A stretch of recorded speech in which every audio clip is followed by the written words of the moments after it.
The amusing tug of war between the Nigerian Labour Congress (NLC) and the leadership of the Labour Party. Labour Party is undoubtedly one that enamored supporters of President Bola Tinubu must find very interesting. The reason why the Baptists will be encouraging the crisis is simple. NLC and Labour Party are potentially the remaining hindrances to the political hegemony of the ruling party.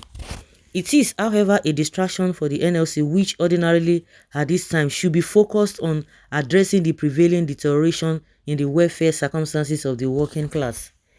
The fight between the NLC and Julius Abure-led leadership of Labour Party has been brewing for some time. It is a fight primarily focused on who should control the Labour Party. The NLC insists that the Labour Party is an offshoot of the Labour Centre and that given the multifarious crisis around Abure, it ought to take over control of the party. Abure, however, demands the face-off led to the invasion of the Labour Party headquarters in Abuja last Wednesday.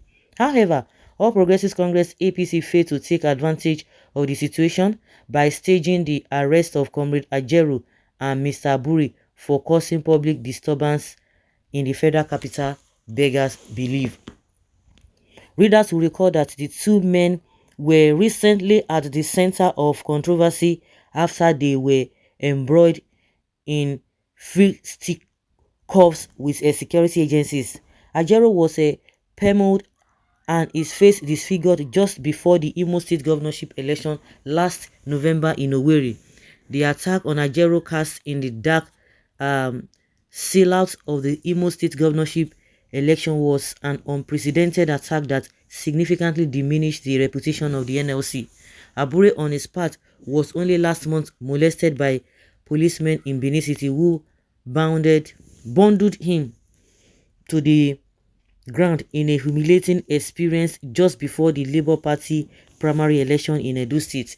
Whatever, Abure and AJAERO, despite their leading roles in the Labour Party and the NLC, have apparently not been able to weave their ideas into a common thread to win now at the underbelly of the ruling government.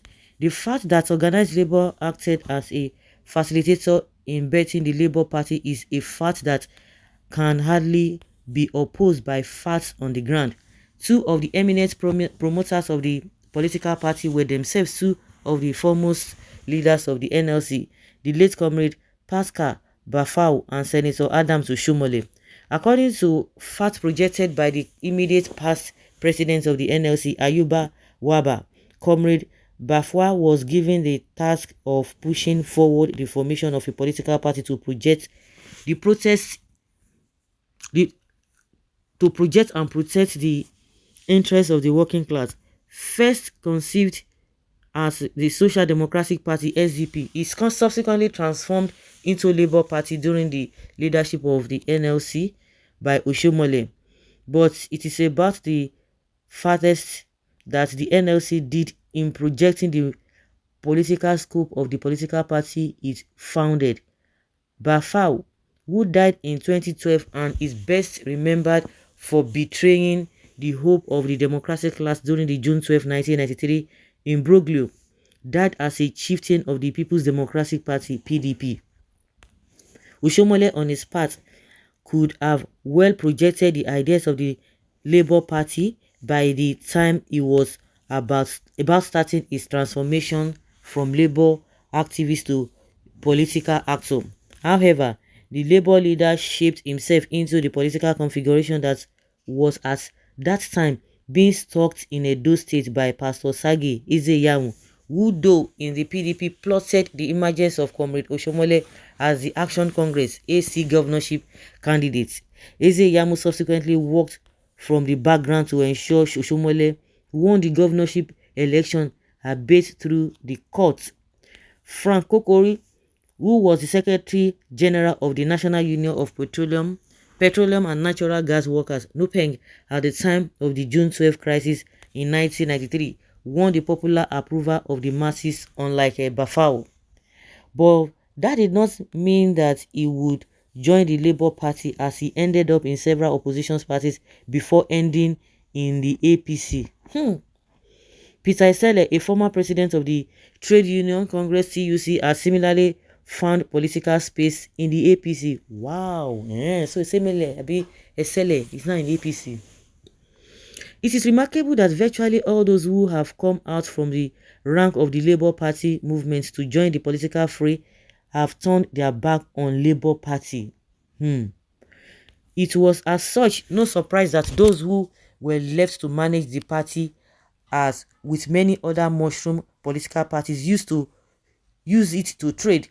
That was until the advent of Peter Obi in 2022, and suddenly the party transformed itself and became a major threat to the existing political formations in the country.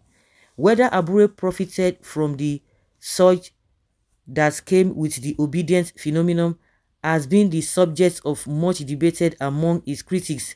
What is, however, troubling in the midst of all the contentions within the Labour Party is the loud silence by Obi on the issues.